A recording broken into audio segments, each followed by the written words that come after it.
तमिलनाडु में हिंदी विरोध की राजनीति का तो आपको जरूर पता होगा, पर क्या आप डीएम के द्वारा नॉर्थ इंडियंस और हिंदी भाषियों के खिलाफ बोई हुई नफरत की खेती के बारे में भी जानते हैं? ये लोग खुलेआम नॉर्थ इंडियंस की इंसल्ट करते हैं। पानी पूरी वाला, अनहाइजीनिक, अनएजुकेटेड। तमिलनाडु में एक शब्द है वडक्कन, जिसका उपयोग हमेशा मजाक में नॉर्थ इंडियंस के लिए किया जाता है। फॉर एग्जाम्पल, कुछ दिन पहले ही डीएम के सरकार में मंत्री टीएम अनबरासन ने नॉर्थ इंडिया की पॉपुलेशन ग्रोथ को सुअर के बच्चे पैदा करने से कंपेयर किया। और बस यही नहीं, इसी मिनिस्टर ने एक बार कंट्रोवर्शियल स्टेटमेंट दिया था कि उसके घर में हिंदी बोलने वाले लोग अक्सर मवेशी चराने, पानी पूरी बेचने और कंस्ट्रक्शन काम में लगे होते हैं। हिंदी படிச்சவங்க हिंदी படிச்சவங்க என் வீட்டுல மாடு மேய்க்கிறான், விளையாட்டு சொல்ல உண்மை.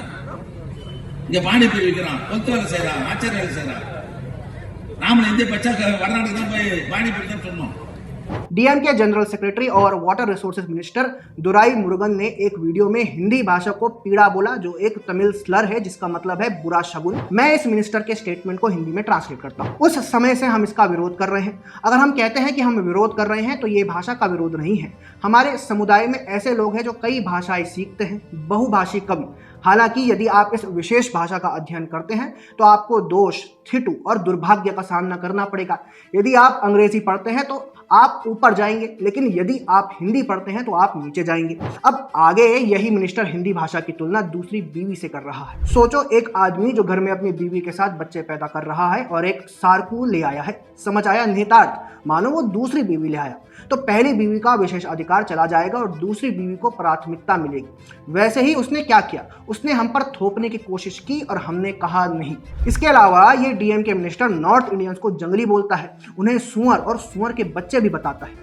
इसके बाद डीएमके के एक और नेता ए राजा की बात करें तो पिछले महीने इन्होंने कहा था कि यहाँ आने वाले हिंदी भाषी लोग सिर्फ निर्माण मजदूरी या खेतों में काम करते हैं। पहले वे सिर्फ पानी पूरी बेचते थे, अब वे खेतों में काम कर रहे हैं। तमिलनाडु के एजुकेशन मिनिस्टर के पोनमुडी ने मई 2022 में एक बयान दिया था, हिंदी सीखना जरूरी नहीं है क्योंकि उस भाषा को बोलने वाले लोग सिर्फ पानी पूरी बेचते हुए पाए जा सकते हैं। इसके अलावा डीएम के सांसद दयानिधि मारन ने 2023 में बयान दिया था कि जिन लोगों ने हिंदी सीखी है वे तमिलनाडु में निर्माण श्रमिक और शौचालय साफ करने का काम कर रहे हैं, जबकि तमिल लोग आईटी क्षेत्र में उच्च पदों पर काम कर रहे हैं। डीएम के ऑर्गेनाइजेशनल सेक्रेटरी आरएस भारती ने मार्च 2023 में कंट्रोवर्सी खड़ी की जब उन्होंने कहा कि नॉर्थ इंडियंस तमिलनाडु में पानी पूरी बेचते हैं और गवर्नर भी उनके जैसा है। उन्होंने तो गवर्नर की तुलना एक बिहार के माइग्रेंट वर्कर से की और कहा कि अगर जयललिता जिंदा होती तो वो बिना पिटाई खाई नहीं जाता।